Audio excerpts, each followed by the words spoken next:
Hi, this is the introduction video for Module 2. I'm just going to do a little bit of recapping, introduce some of my own thoughts, and then introduce Module 2. Chimamanda says that a feminist is anyone who sees that there is a problem and who seeks to fix it. Jessica Crispin is saying that people are throwing around the words feminist and feminism way too loosely and in a way that's not helpful to feminists and will not actually result in progress. And she believes that many women who claim to be feminists have actually assimilated into the patriarchal culture and do not truly see where progress needs to occur because they are inside of that patriarchal culture. And she says, in quote, "Once assimilation becomes a possibility, and I feel like this happens with pretty much every marginalized group that's fighting for equality. Once assimilation becomes a possibility, you kind of abandon your principles because it's much easier to just enter the system than destroy it."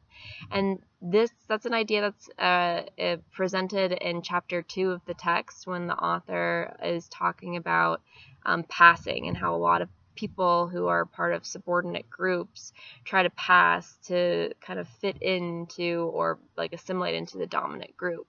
And there are psychological consequences for that. So the definition of feminism that I will refer to in this class is deconstructing systems of oppression that disadvantage any group. And so I'm not just referring to women, I'm also talking about racial minorities, members of the LGBTQ community, those who are poor, or those who are not able-bodied. And this is a nice segue into this week's materials, where we'll be learning about oppression and prejudice and the variety of isms that affect subordinate groups. So chapter 2 in the Psychology of Women describes a number of groups that are dominant and then their counter-subordinate groups, in our U.S. culture. And then also talks about the resulting consequences of such power hierarchies that include diminished mental health and well-being and feeling invalidated and disenfranchised or not disempowered in our society.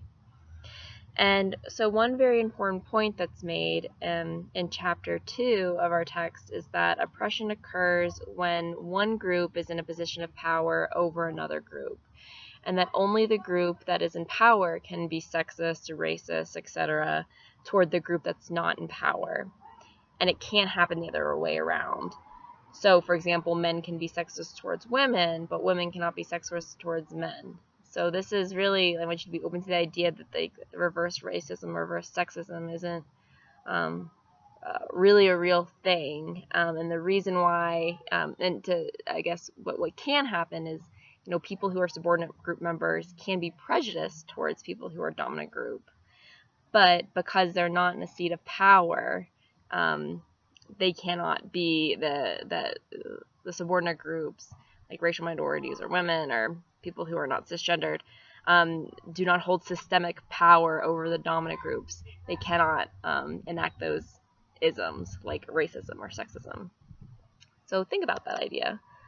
And another point worth making is that when you are a dominant group member, you hold a certain amount of social privilege, and it can be difficult to see that power and privilege when you have it.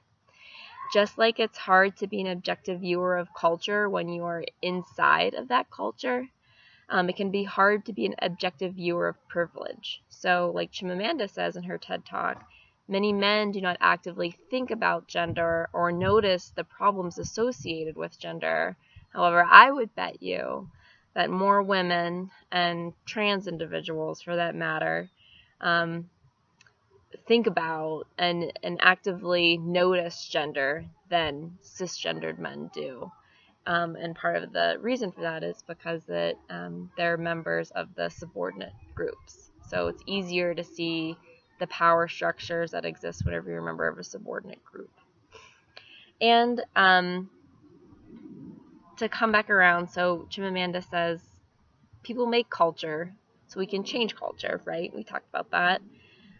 But we cannot change what we're not aware of. So part of our task in this class is to become more aware of the structures of power and the privilege structures in our culture, and to become aware of our own positions within those structures. And of course, in this class, we're focusing more on gender, but we'll also work to extend this awareness to other areas of groups that we identify with. So this will be like our cross identities, our intersectional identities related to gender, race, sexual orientation, class, etc. So in this module, a major focus is androcentrism, which is a major part of our culture. I'm going to read a brief quote by Beauvoir that's taken from page 9 of our text. And so the quote is, "Thus humanity is male, and man defines woman, not in herself, but as relative to him. She is not regarded as an autonomous being. She is defined and differentiated with reference to man and not with reference to herself, not with reference to her. She is the incidental, the inessential, as opposed to the essential. He is the subject, he is the absolute, and she is the other."